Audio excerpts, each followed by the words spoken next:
Last night, the unrivaled nation challenged me to value Amazon stock. AMZN is the ticker. And so here it is. The stock has gone nowhere for about 18 months. And I'm wondering, is it potentially cheap? Could you actually get above average returns from here over time? If this is your first time tuning in, my name is Daniel and you're watching Unrivaled Investing, a no hype mission focused channel trying to find you exceptional companies and unrivaled investments. In full disclosure, this is not financial advice. And at the time of this video publication, I did not own stock in Amazon. So let's dive right in to understand how to think about valuing Amazon. So for the last few years, Amazon has been disclosing their financials along these lines, where you see North America sales, international sales, and AWS.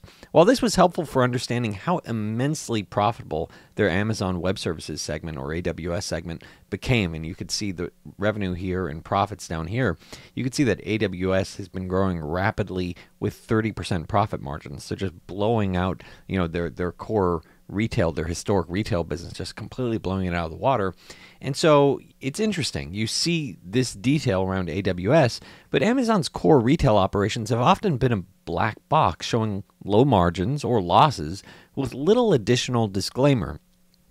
More recently, they started disclosing significantly more valuable revenue drivers. For example, now we can see that their advertising revenue, which includes, let's say, sponsored ads by merchants to sell their goods on the Amazon website, is now a $31 billion plus revenue business.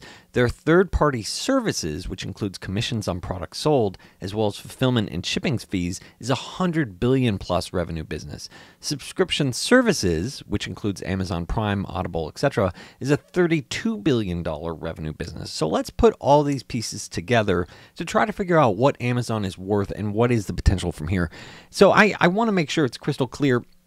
I do not own stock in Amazon. This is an exercise in trying to figure out what the potential is from here, trying to have a logical framework to say, hey, what's the upside that investors are potentially playing for here? And I don't consider myself an expert on Amazon. I'm just trying to take, a reasonable estimate of what this business could look like in the years ahead. And I definitely, on this video, I above average, I welcome feedback on this because there's so many segments here with so many different inputs. So I really do encourage feedback. If you have, let's say, some insights on a particular segment where you think, oh, the margins here will be much better. So let's start with, let's say, Amazon's gem of a business, which is AWS. In recent quarters, AWS has actually accelerated their growth rate from high 20s to 40% in the fourth quarter 2021. This is amazing when you consider that they're the #1 cloud player. It's coming with winning major customers like Goldman Sachs, Under Armour, Discovery. They are immensely profitable as well, with around 30% profit margins, assuming continued strong growth in the years ahead, let's say 25 to 30% annualized, and a multiple of 30 to 35 times. I'm giving them a premium valuation, just given that you don't often see a #1 player re-accelerate their growth rate, meaning their value proposition continues to remain very strong. AWS could be worth the entirety of Amazon's current market cap within 5 years. You could say this business alone could be worth nearly $2 trillion within 5 years, based on a range of assumptions. What about Amazon's historic core business, online sales? Now, this is where Amazon actually takes inventory and sells the good with, let's say, a slight markup. Given the cutthroat nature here with e-commerce, they need a win business, and it's generally by marking up goods less than others, and their historic low margins, I'm going to assume maybe 3 to 5% potential profit margins long-term and 5 to 10% annualized growth. You might think that that's being overly conservative, but it is worth calling out that in the second half of 2021, online sales were only up around 1%. Given significant inflation and strong e-commerce growth broadly, this might actually suggest that they're either losing share, maybe some sort of impact by inflation or logistics, or maybe something else.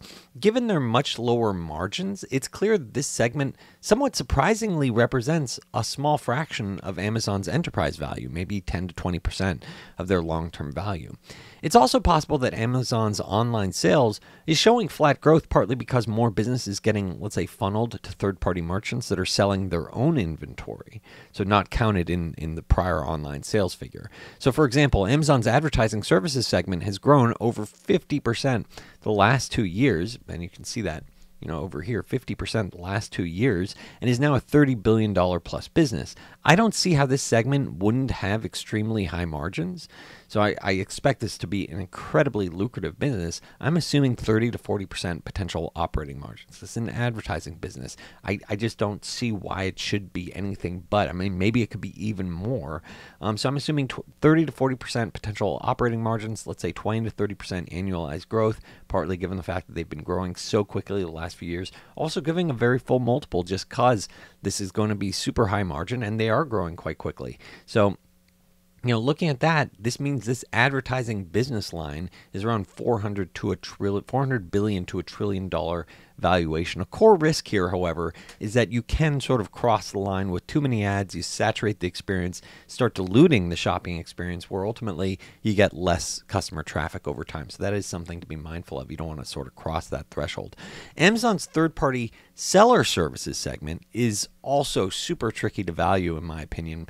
It includes commission revenue. Now, that's every time a third party sells on Amazon's website, Amazon gets a cut. So that should be very high margin. But it also includes any fulfillment and shipping fees, which is going to be very capital intensive. Look at all those vans. Think about the planes. I'm sure you've probably seen an Amazon truck on the road. And so that's going to be much, much lower margins. So if you look at a company like FedEx, which focuses on, let's say, shipping, their operating margins are typically mid to high single digits. So I'm going to assume margins maybe around 10% for this business line, third-party seller services, given that you're combining lower margin fulfillment and shipping with higher margin commissions. And so, you combine that with the fact that this segment alone this business line alone has been also growing very quickly, around 30% last year, around 50% the year before. I'm assuming 15 to 20% annualized growth in the years ahead gets you to around $300 to $700 billion valuation for this segment 5 years from now. In addition to their revenue, let's say tied to sales, advertisements, commissions, and fulfillment of online orders, they also have Amazon Prime membership along with video, audiobooks, digital music subscriptions. Once again, thinking about Amazon's margins here it's super tricky as it's not disclosed. And I thoroughly, as I've already mentioned, I thoroughly welcome feedback on your thoughts here. So a comparison to Netflix, talking about Netflix margins, gets to around 20 to 25% margins. That's where Netflix is currently operating around. But Netflix actually isn't free cash flow positive. So, is that really the right way to think about it? Amazon Prime also enables more than just getting access to, let's say, this additional content. It enables free and rapid delivery, which also implies customers knowingly sign up because the amount of shipping will make it worthwhile.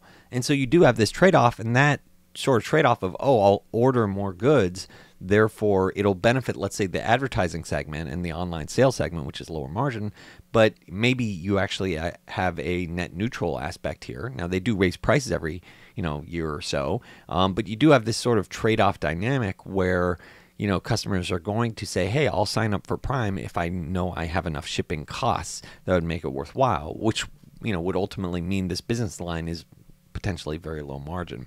So I'm assuming 10 to 20% margins. We'll see. I'm trying to pencil out a reasonable range, but I could easily be way off with this segment. Assuming 15 to 20% annualized growth, and let's say 20 to 25 times N multiple gets to around $100 to $300 billion valuation from this business line. So we've covered the bulk of Amazon's revenue drivers, but they also have physical stores, like their ownership of the grocery chain Whole Foods, along with new store concepts that include Amazon Go, which features just walk-out technology, so you just can completely skip the checkout line.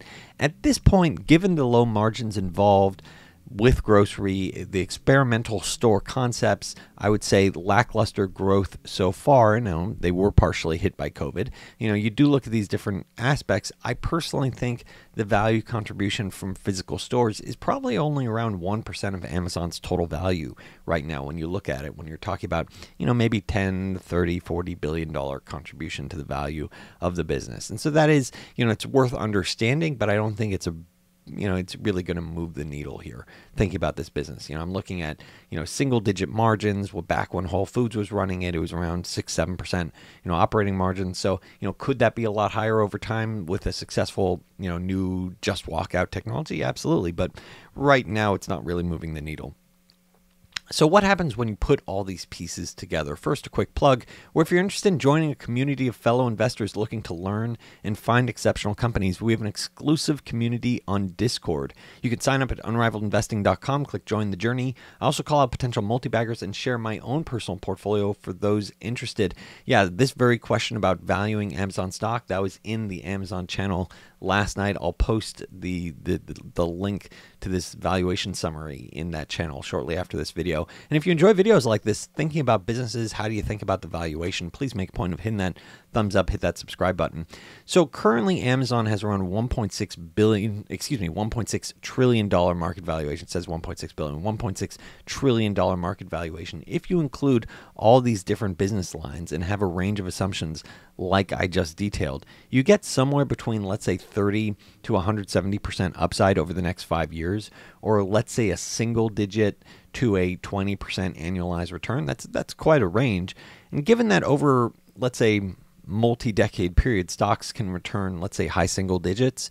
So I'd argue that Amazon is currently in a zone of fairly priced to borderline quite cheap.